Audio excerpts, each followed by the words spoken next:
नमस्ते साथीहरू, म चाहिँ रोसी गाउँपालिका कार्यालय अलिकति अगाडि छु। जुन यो चाहिँ बाटो सबै बगाएको छ। सबै यहाँ यति उर्वर जमिन होइन, यति खेतीको जमिन बस्तीहरू बगाएको ठाउँमा रोसीको पुलमा छु।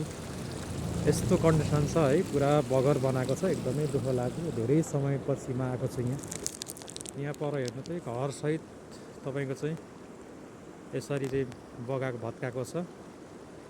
धेरै क्षति पुर्याएको रहेछ, यहाँ चाहिँ पुर्याएको छ है।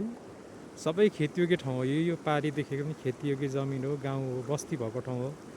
सबै अहिले मरुभूमि जस्तै बनाएको छ। हेर्नु चाहिँ यस्तो छ, मरुभूमि जस्तै सबै यस्तो छ। त्यही अब हरेक कुराको चाहिँ समय सापेक्ष होइन, हरेक कुराको चाहिँ समय आउनु पर्दो रहेछ। अब लेखान त जे भनौँ होइन। ल, कहाँबाट हेरेर साथ दिनुभयो, धेरै धेरै धन्यवाद। यो चाहिँ रोसी खोलाको चाहिँ दृश्य तपाईँलाई राखेँ। हस् त, धन्यवाद। हस्, बाई।